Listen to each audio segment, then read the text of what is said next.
여러분 안녕하십니까? 벤자민의 공식 포착입니다. 만나서 반갑습니다.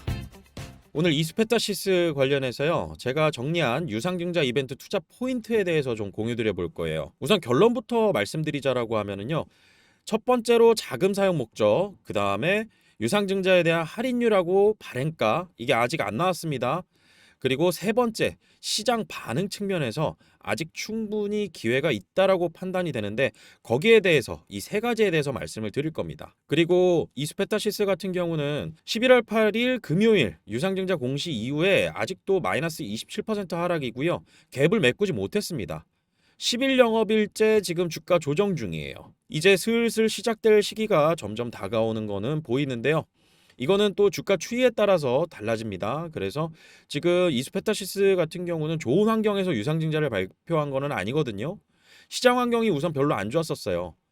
그리고 제2의 인수의 불확실성, 이런 부분들이 좀 제기됐던 것들이 있었고, 적자 기업 왜 인수하냐, 2차 전지 안 좋은데 트럼프가 IRA 폐지하겠다라는데, 이런 부분들 악재로 반영이 됐고요. 시장 환경에서는 환율이 자꾸 급등하다 보니까 트럼프 당선되고 여기에 대해서 외국인 자금 이탈 굉장히 많았었고요. 또 기관 자금들도 여기서 같이 이탈했던 부분들이 있었습니다. 그리고 신규 사업의 진출 시장 반응이 아직은 잘 알려지지 않은 것 같아요. 그리고 나서 목표가 수정들이 있었는데요. 증권사에서 이런 내용들 많이 발표했죠. 흥국, 한국투자, BNK, 키움, 메리츠까지. KB 같은 경우는 발표한 날이 9월 달이었어요. 유상증자 전과 후로 나눠야 되는데 한 5개 정도, 3개, 5개 정도. 이렇게 해서 증권사가 목표가 이전 주가에서 이 낮춰지는 이런 부분들, 여기에 대해서는 여러분들께서 굉장히 단순하게 접근하셔도 됩니다. 왜냐하면은 목표가 수정 같은 경우는 증권사들도 발행 주식 수가 30% 정도나 늘어나는데 여기에 있어서 지분율도 가지고 있던 기투자자들 줄어들게 되고 유상증자 당연히 참여해야지만 이걸 유지할 수 있는 거죠. 그런데 여기에서 제일 중요한 거, 앞으로 이스페타시스 4분기 굉장히 좋은 실적을 발표할 거라고 예상은 하지만은 주식수가 늘어난다. 주식수가 늘어나면은 이익은 늘어난다 하더라도 늘어나는 주식수가 더 늘어나게 된다라고 하면은 주식수, 그렇게 되면은 한 주당 이익 EPS죠. 이 EPS가 줄어들게 된다. 그러니까 주주가치 희석 효과, 이런 부분들 때문에 목표 주가는 수정하지만 의견 같은 경우는 홀드, 매수, 바이. 키움 같은 경우는 지금 사라고 바이 의견 냈어요. 그리고 또 메리츠 같은 경우도 지금 홀드해라. 이런 의견들이 나왔던 그런 배경들, 여기에서는 저희가 굉장히 중요한 사업 내용에 대해서 저희가 정확하게 이해하는 게 굉장히 중요합니다. 그래서 제가 여러 번 텔레그램 채널에서도 공유를 드렸었고, 오늘 중요하게 좀 보여드릴 내용들 같은 경우에는 예를 몇 가지 드릴 거예요. 그래서 첫 번째부터 본다라고 하면은 1등을 유지하려면 제가 이 투자 포인트에 첫 번째로 썼는데요. 우선은 이 유상증자 추진 배경에 대해서 이스페타시스 같은 경우는 NDR을 통해서 기관 투자자들에게 설명을 많이 했습니다. 그래서 여기도 이렇게 써 있죠. 이번 증자 같은 경우는 미래 성장 동력 확보에 필요한 대규모 인쇄 회로 기판 시설 투자, 그 다음에 타법인 출자를 통해서 중장기 성장 기반 강화, 이런 것들이 목적이다. 그래서 PCB 부분, 인쇄 회로 기판 부분, 주요 고객사 엔비디아죠. 그래서 여기 2,500 생산 라인 늘리는 거, 그 다음에 타법인 출자 제2호 인수 3천억 원. 근데 2차 전지다. 2차 전지고 여기에 탄소 나노튜브, CNT 도전제 관련돼서 2차 전지 시장, 전기차 시장 악재가 여기에 또 반영이 됐던 부분들. 그런데 이수페타시스 측에서 강조하는 부분들을 저희가 좀 다 믿을 필요는 없지만 그래도 중요한 핵심 포인트, 이렇게 될 수도 있는 부분이 있겠구나. 그리고 적극적인 NDR이나 IR 활동을 통해서 기관 투자자들에게는 계속, 그리고 증권사 애널들에게는 계속 어필을 하고 있구나. 그리고 유상증자가 발표되면은 주가가 빠질 거를 이수페타 측에서 알 수밖에 없죠. 이런 과정 속에서 욕을 덜 먹으려면 유상증자 공시가 발표가 나오고 난 다음에 떨어진 주가를 갭을 메꾸고 다시 올라가는 이런 모습들 보여주면 괜찮아요. 그래서 여기에 대해서는 어느 정도 재료를 좀 준비해 놨을 가능성, 이런 것들을 저는 되게 높게 보고 있습니다. 그래서 이수페타시스가 기존 사업인 인쇄 회로 기판, 여기에 집중된 사업 구조를 좀 개편하고자 한다라는 것이죠. 그리고 편중된 전방 시장, 여기에서 이제 만약에 AI 시장이 약간 둔화되는 모습들을 보여준다라고 하면은 마진이나 매출, 이익 측면에서 굉장히 커다란 이 분산 투자가 안 돼 있다. 사업 쪽에서 그렇게 된다라고 하면은 한쪽 사업이 굉장히 안 좋아진다라고 하면 주가를 지키기도 어려울 뿐더러 여기에 대해서 굉장히 힘든 시간을 보낼 수밖에 없습니다. 기업도 주가가 올라줘야 좋거든요. 그래서 이수페타시스에서는 1등을 유지하려고 한다라고 하는 측면에서가 굉장히 중요하다라고 보여지는 것들이 있는데 이수페타시스가 인쇄 회로기판에서 18층 이상의 고다층 PCB 쪽 있죠? 이런 쪽에서는 글로벌 1위 경쟁력을 가지고 있습니다. 그런데 1등을 유지하려면은 기술의 초격차를 계속 만들어내고 원가 경쟁력까지 있어야 돼요. 원가 경쟁력까지 있어야 상용화가 가능하죠. 그렇기 때문에 이런 원가 경쟁력을 맞추고 그 다음에 다른 따라오는 추격하는 그런 후발 업체들이나 아니면은 2위 그룹들 이런 쪽에서 따라오지 못하게 기술 격차를 계속 만들어 나가려면은 제이오 인수하면서 CNT 도전제 탄소 나노튜브의 기술 개발, 여기에 대한 시너지 효과 이런 부분들이 굉장히 중요하다라고 언급을 하고 있는 거죠. 저도 굉장히 공감하는 부분입니다. 그래서 향후 사업 포트폴리오 부분에 있어서는 기존 단일 사업 부문 PCB 쪽에서 PCB 부분에 추가적으로 CNT 소재가 들어간다라는 것이고 변경 후에 그리고 여기에 2차 전지 반도체 항공 소재 이 굉장히 고성장하는 산업으로 확장 추진이 가능하다. 그래서 다음 장을 보시면은요 조금 더 자세하게 제가 설명을 해놨는데요. 이 사업 시너지가 굉장히 중요합니다.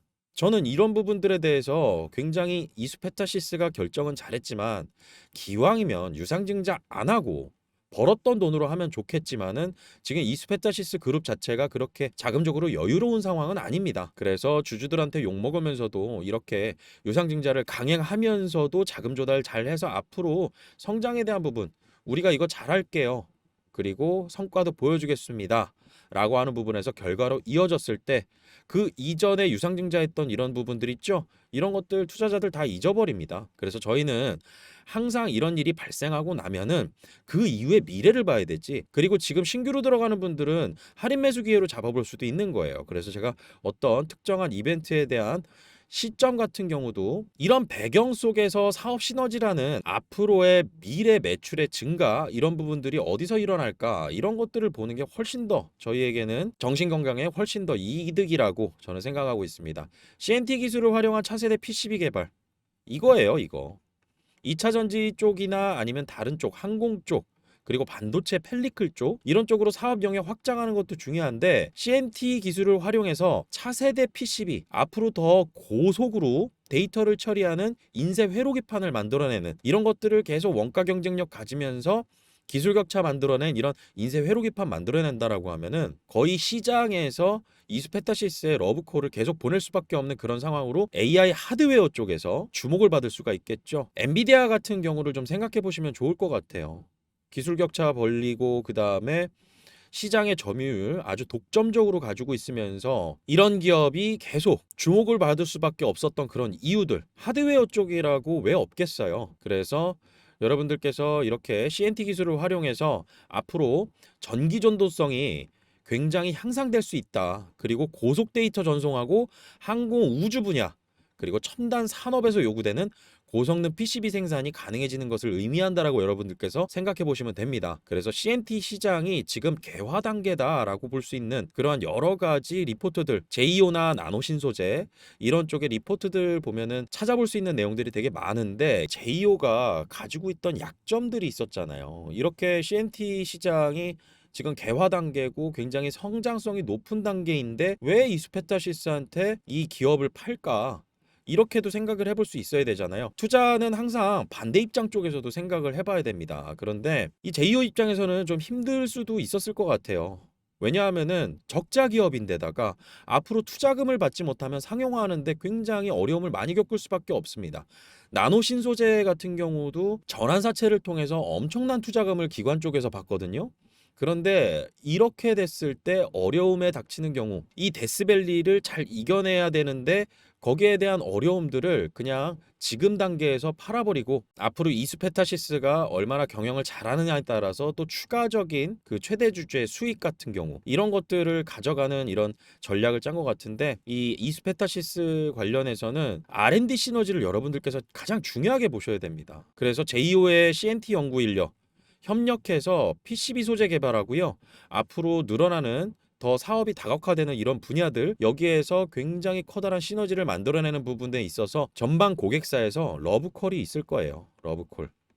이런 것들이 공시나 그다음에 기사 내용으로 나올 가능성이 되게 높습니다. 그래서 여러분들께서 여기에서 지금 걱정하실 수 있는 부분을 한 가지 말씀드린다라고 하면, 인수하는 기업 제이오, 이 기업이 지금 적자 상태다. 그리고 상용화 단계까지 가려면은 굉장히 또 투자금을 받아야 되는데, 이런 투자금을 받는 것보다 자금 여력이 조금이라도 있고 그다음에 시너지 효과 낼 수 있어서 이 앞으로 내가 파는 기업이 잘 될 수 있는 가능성이 있는 기업한테 넘겨주는 거, 이수페타시스 측면에서는 이렇게 인수하는 제이오가 적자이지만은 고성장 산업에 속하거나 향후 흑자 전환 가능성이 높은 경우, 저는 이런 부분들이 있을 거라고 보고 있거든요. 그리고 여기에 대해서 어느 정도 베팅을 하고 이렇게 큰 돈을 투자하는 거예요. 시장은 이를 긍정적으로 평가할 수 있는데 지금 아직은 아니라는 거죠. 그렇기 때문에 투자의 기회가 남아있다라고 보는 겁니다.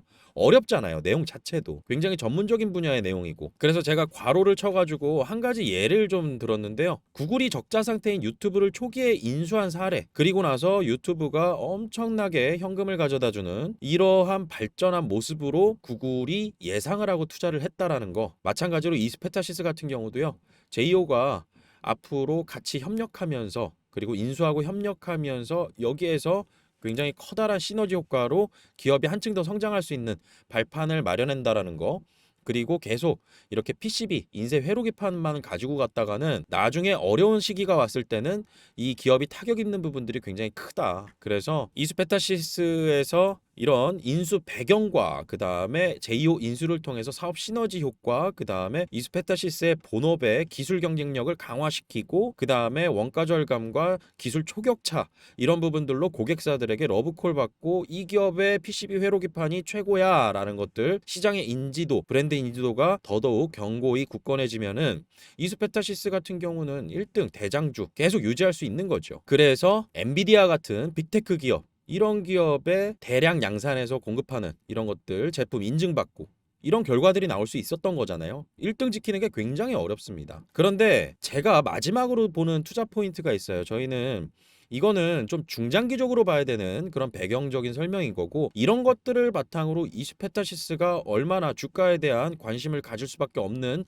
그런 몇 가지 이유에서 이전 영상에서도 설명을 드렸었지만 11월 8일 공시 이전 주가 수준에서 아직 갭을 못 메꾼 상태입니다. 이때 수준에서 이 갭을 못 메꿨어요. 이 수준으로 가게 되면은 1차 발행 가격이 12월 12일 그 이후에 나오게 될 텐데 한 13일 정도 예상하고 있습니다. 이대로 가면 19,000원대에 1차 발행 가격 나오게 됩니다. 지금 현재 주가하고 차이가 날 수 있으니까 투자를 새롭게 하시는 분들, 새롭게 진입하신 분들, 공시 나오고 진입하신 분들 같은 경우에는 충분히 매력적인 부분이 있지만은 기업 입장에선 그렇지 못하다라는 거죠. 왜냐하면 최초 자금 계획이 70% 정도 수준밖에 안 됩니다. 그래서 5,500억대의 예상을 해두고 있었는데 이게 3,000억대 금액으로밖에 나오지 않을 가능성, 이런 것들이 높아지면 이스페타시스는 유상증자 공시 내고 주주들한테 욕먹고 실질적으로 발행하는 주식수는 2천만 주 정도 되면서 주주가치 희석, 이런 부분들 다 이루어지는데 조달한 자금은 예상치에 못 미치고, 이런 1차 발행 가격, 2차 발행 가격 제가 얘기를 드리는데 이게 왜 중요하느냐. 기업이 이렇게 계산하는 방식을 통해서 1차 발행가 계산하는 그 기간, 그리고 2차 발행가 계산하는 그 기간, 이거 다 공시로 나옵니다. 그리고 확정 발행가 나오게 되는 이 기간, 2차가 나오고 확정 발행 가격이 같이 산출이 됩니다. 그래서 이 기간 동안에 호재를 발표하거나 주가에 대한 부양에 대한 어떤 언론 보도, 홍보, 그다음에 공시, 숨겨놨던 공시들, 이런 것들을 발표해야 돼요. 그래서 1차를 최대로 올려놓고 2차를 최대로 올려놔야 최종 발행 가격이 높아집니다. 공시의 계산 기준, 이걸 바탕으로 말씀드리는 겁니다. 그리고 마지막으로는 최종 발행가 계산에서의 힌트가 있는데, 이렇게 설명드리면은 제가 왜 지금까지 1차 발행 가격 중요하냐, 그리고 계산하는 그 기간이 중요하냐, 여기에 대해서 아마 납득이 되실 것 같은데요. 첫 번째, 여기 지금 글씨로 영어로 이렇게 민이라고 써 있죠. 제가 이거 그냥 쉽게 예를 들어서 설명드릴게요. 1차 발행가 12월 13일 정도에 나오게 될 겁니다. 그리고 계산하는 그 기간은 그 이전일 12월 12일 이전부터 해가지고요. 한 달치 거래량과 거래대금 필요해요. 그래서 1차 발행가의 공시가 나오게 되면 이 영어로 처음에 민이라고 써 있는 거, 이 미니마이즈 한다, 골라라 이겁니다. 최종 확정 발행 가격이 기업 입장에선 중요한데 첫 번째로 계산하는 게 뭐냐? 1차 발행 가격하고 2차 발행 가격 중에 낮은 걸 골라야 돼요. 근데 1차 발행 가격이 기존에 낮게 나왔어요. 2차 발행 가격 아무리 높게 나와도 골라지는 건 1차 발행 가격으로는 골라집니다. 그리고 나서 마지막에 계산하는 게 맥시마이즈 한다. 그래서 최대화 높은 거 골라랍니다. 여기 중에서 만약에 1차 발행 가격이 뭐 1,000원 나왔어요. 1,000원 나왔어요. 그리고 2차 발행 가격이 2,000원이 나왔습니다. 그러면은 골라야 되는 건 뭐죠? 1차 발행 가격 1,000원입니다. 1,000원 고르고요. 청약일 전 이게 25년도 2월 6일입니다. 그래서 과거 3거래일이라고 하면은 2월 3일일 텐데 여기에 뭐 가중산술 평균 주가의 60% 정도? 우선 중요한 거는 1차 발행 가격과 2차 발행 가격 중에 낮은 걸 고르고 그 다음에 청약일 전 과거 3거래일 이건 나중 일입니다. 그래서 1차 발행 가격이 높게 나오고 2차 발행 가격이 낮게 나온다. 그렇게 되면 2차 발행 가격을 이제 고르는 거고요. 그리고 나서 한 번 더 계산한다라는 건데 1차던 2차던 간에 1차를 먼저 올려놓고 그 다음에 2차를 또 올리는 작업을 해야 돼요. 작업이라고 표현하면은 약간 좀 부정적인 그런 인식이 있겠지만은 제가 기존의 이 유상증자 공시들을 계속 분석한 결과 어떤 특정한 패턴들을 볼 수가 있었거든요. 근데 항상 이거 계산하는 날에 이렇게 많이 나와요. 그래서 1차던 2차던 간에 1차를 먼저 올려놓고 그 다음에 2차를 올리는 그러한 주가에 대한 어떤 호재 발표 이런 것들이 굉장히 중요하고 그 다음에 또 계산해야 되는 부분이 청약일 전 과거 3거래일인데 제일 중요한 건 먼저 1차하고 2차예요. 그리고 가중산술 평균 주가 청약일 전 과거 3거래일 이거 60%밖에 반영 못합니다. 할인율 마이너스 40% 적용해요. 그래서 요거는 그렇게 크게 의미 있진 않았었어요. 근데 1차 발행가 2차 발행가 이거 계산하는 과정에서는 정말 제가 지금까지 경험으로는 항상 이 기업이 정말 이상한 한계 기업이 아니다라고 하면은 여기에 있어서는 호재 발표를 이런 계산하는 기간에 발표하는 경우들이 굉장히 많았다. 그래서 여러분들께서 이수페타시스 관련해서는 이런 계산하는 과정의 기간, 이 기간이 굉장히 중요하고 최종적으로는 현재 주가와 얼마나 차이가 나느냐 이런 부분들 또 점검을 하시고 그 다음에 또 매매 포인트를 잡아야 됩니다. 투자에 있어서는 매수 시점과 매도 시점을 좀 잘 골라야 되는데요. 매수 시점은 항상 분할해서 모아가면 됩니다. 지금 이스페타시스 저와 벤자민과 함께 주식하는 사람들의 멤버십 방에 들어와 계신 분들은 이 분할해서 먼저 매집을 끝내는 상태예요. 그리고 나서 1차 매도 시기를 좀 기다리고 있습니다. 근데 이거는 상황에 따라서 굉장히 달라질 거예요. 그래서 여러분들께서 제가 올려드린 영상 설명란에 보면은 텔레그램 채널 주식하는 사람들 무료 공부방이 있고 거기에서는 기본적인 정보들 그 다음에 추가적으로 여러분들께서 투자 판단하시는데 참고가 될 정보들을 공유드리는데 멤버십 방에서는 여기에서 이 상황 보니까 이거는 매도해야 될 것 같다. 아니면 추가 매수가 좀 들어가야 될 것 같다. 그래서 공시로 포착한 종목들이나 아니면은 차트상으로 기술적으로 반등이 좀 가능한 종목들 이런 종목들에 대해서 리포트 형식으로도 공유를 드리고요. 빠를 때는 좀 단기적으로도 말씀을 드리는데 오늘 대한전선이랑 전선주들 많이 올라갔죠. 여기 관련해서 제가 KG스틸 이거 보고서 형식으로 나갔습니다. 그런데 이 KG스틸이 대한전선에 투자하는 그런 공시가 또 나왔었어요. 그래서 대한전선 같은 경우도 공시가 나오고 매수 기회가 포착돼 가지고 주식하는 사람들 멤버십 방에서는 매수 언급을 드렸습니다. 그래서 지금 이렇게 의견 드린 이유 여기에 있어서도 공시를 통해서 분명히 오늘과 같은 호재 이런 부분들이 좀 예상되는 부분들이 있어서 여기에 대해서 언급을 드렸었고요. 그 다음에 투자 원칙에 대해서 좀 많이 말씀을 드립니다. 한방 매수, 몰빵 매수, 빚내서 투자하는 거 금지, 분할해서 매수하는 거, 리밸런싱 이런 부분들에 대해서 투자 원칙 말씀드리면서 여기 관련돼서 여러분들께 멤버십 방에서는 공유를 드리고 있고 공부방에서는 투자 판단에 참고할 만한 정보들 이렇게 올려드립니다. 그래서 공부방 같은 경우는 여러분들께서 영상 설명란에 링크 올라와 있는 거 클릭하시고 입장 요청해 주시면 되고요. 여러분들께서 멤버십에 들어오시게 되면 어떤 혜택이 있느냐 우선은 증시 시황하고요. 포트폴리오 구성이 되어 있습니다. 그래서 고정 링크에 포트폴리오가 지금 어떻게 구성이 되어 있고 지금 매수 시기는 언제부터였는지 그거 다 정리돼서 올라와 있거든요. 그리고 실시간으로 종목 추천하고 브리핑 들어가고요. 그리고 가장 중요한 게 이거죠. 이스페타시스 말씀드렸지만은 지금 이거는 아직까지 기간이 남아있다라는 것뿐인 거지 상황에 따라서 어떻게 급하게 대처해야 되는 경우도 생길 수 있습니다. 그건 시장 상황도 봐야 되고요. 기업이 놓여진 그런 고유 위험도 봐야 되고요. 그리고 어떤 호재가 발표가 됐는데 그 이전에 주가 흐름이 어땠느냐도 봐야 됩니다. 그래서 가장 중요한 매수, 매도 이 타점에 대해서 말씀을 드립니다. 9월부터 현재까지 종목별로 본다라고 하면은 약 230% 정도 이렇게 수익난 종목들이 여러분들께서 확인하실 수가 있고요. 단기적인 스윙 종목, 그 다음에 목표 수익률 15에서 30% 정도 잡고 있는 그런 종목들 최근에 나왔던 그런 여러 가지 이슈들을 통해서 포트폴리오 지금 준비하고 있습니다. 또 그리고 여러분들께서 멤버십 신청하는 방법 여기에 지금 전화번호 보이시죠? 010-7549-6912번 이 번호로 문자로 신청이라고 보내주시면 됩니다. 여기에는 유료로 가입을 받고 있고요. 가격 측면에서는 굉장히 합리적이라고 보시면 됩니다. 1개월에 10만 원입니다. 그리고 3개월은 할인해서 25만 원이고요. 이렇게 해서 가입을 하시게 되면은 여러분들께서 100마디 말보다 수익으로 볼 수 있는 부분들 확인하실 수가 있을 겁니다. 앞으로 저 벤자민과 함께 정보 공유 잘하셔서요. 좋은 투자 수익 기회 잘 만들어 가시길 바라겠습니다. 오늘 영상 마치겠습니다. 구독과 좋아요는 큰 힘이 됩니다. 벤자민이었습니다.